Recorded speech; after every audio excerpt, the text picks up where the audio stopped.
Ada yang bertanya, Ustaz Asy'ari, sepatutnya Ustaz sibuk dengan Ibn Tumat, bukan dengan Muhammad bin Abdul Wahab, kerana Ibn Tumat membunuh lebih ramai orang.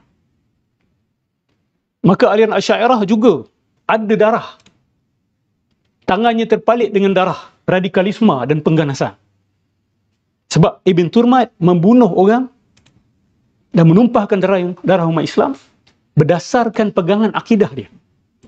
Ini soalan yang fair, it's a fair question.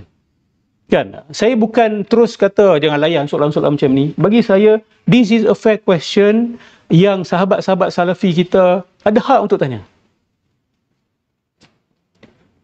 Untuk menjawab soalan ini, bagi saya, orang-orang yang bertanya soalan tersebut, sama ada mereka sedar ataupun tidak, mereka telah commit a fallacy.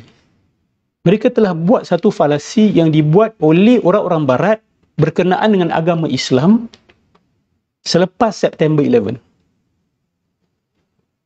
Bila ada pengganas-pengganas yang menisbahkan diri mereka kepada agama Islam, kita lihat di barat 20 tahun lepas, 30 tahun lepas, bahkan sampai ke hari ini, mereka mengatakan bahawa Islamlah punca pengganas-pengganas ini melakukan aksi-aksi pengganasan mereka.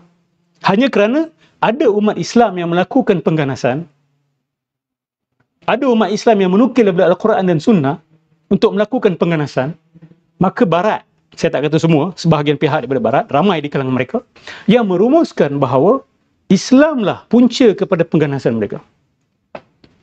Saya akan setuju dengan kritikan barat ini jikalau benar-benar di dalam ajaran Islam ada perintah untuk melakukan serangan pengganasan kepada orang-orang yang tidak bersalah, kepada wanita, kepada kanak-kanak, kepada orang-orang yang bukan tentera.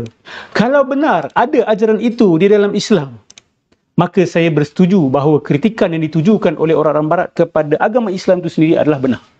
Sebab apa? Sebab dia ada dalam usul agama Islam. Dia ada dalam ajaran agama Islam. Ada dalam Al-Quran dan ada dalam sunnah Nabi SAW. Masalah ni, benda ni tidak ada. Katalah mereka tuduh kita, kamu orang Islam bunuh, ada orang Islam yang bunuh bayi dan bunuh budak-budak. Ini puncanya daripada Islam. Apa yang patut kita buat? Kita pergi kepada sumber-sumber utama agama Islam itu dan periksa, adakah benar Al-Quran dan sunnah Nabi Muhammad SAW menggalakkan, memerintahkan membunuh wanita dan kanak-kanak, atau sebenarnya kita akan jumpa sebaliknya. Itu cara yang tepat, itu cara yang jujur. Kalau tak ada, adakah adil untuk kita katakan bahawa pengganas-pengganas ini yang membunuh kanak-kanak dan wanita contohnya, mereka lakukan itu berdasarkan ajaran agama Islam? Adakah adil kita rumuskan begitu? Tidak adil. Ini saya ajak sahabat-sahabat kita Salafiyah ataupun yang menisbahkan diri mereka kepada Wahabiyah yang menyokong perjuangan Syekh Muhammad Abdul Wahab. Okey, kita letak nama ke tepi. Let's put this istilahat aside. Salafi ke Wahabi. Okey, let's not spend too much time on this. Adakah anda menyokong perjuangan Syekh Muhammad Abdul Wahab ataupun tidak? Dan adakah gerak kerja dia itu, perjuangan dia itu satu bentuk pelampauan pengganasan ataupun tidak? Nyatakan dengan jelas dan nyatakan dengan jujur. Tak kira anda siapa, anda ulama, anda ustaz, anda ada pangkat tinggi di dalam jabatan agama ataupun tidak, ataupun anda orang awam. Nyatakan pendirian anda. Baru jelas perbincangan kita ini. Kalau sibuk bermain istilah, saya bukan Wahabi, saya pun bukan Salafi, saya Athari, kita bermain-main istilah ni, tak habis kita. So perbincangan saya pada malam ini fokus kepada Muhammad ibn Abdul Wahab. Kembali kepada poin saya yang tadi. Apa yang dilakukan oleh Ibn Tumat itu? Saya dah tanya soalan ni. Adakah ia berdasarkan ajaran dan usul Asy'ariyah? Kalau siapa yang boleh bawa usul Asy'ariyah yang mengatakan halal darah orang-orang yang melakukan tajsim, bawakan usul tersebut.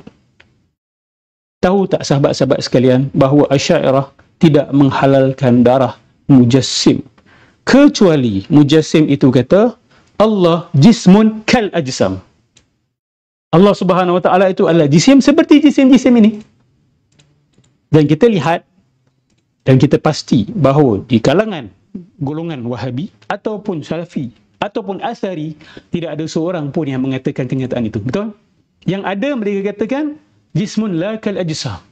Ini kita setakat mengatakan bid'ah, kalam yang tidak sesuai dengan akidah Ahlussunnah wal Jamaah, tetapi tidak kafir.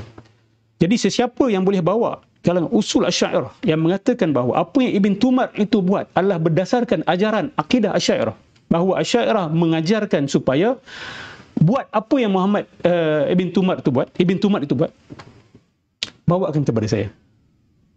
Tapi kami boleh membuktikan bahawa radikalisme, pengganasan yang dilakukan oleh Muhammad bin Abdul Wahab pada abad ke-18 itu adalah didorong secara langsung oleh usul gerakan Wahabiyah.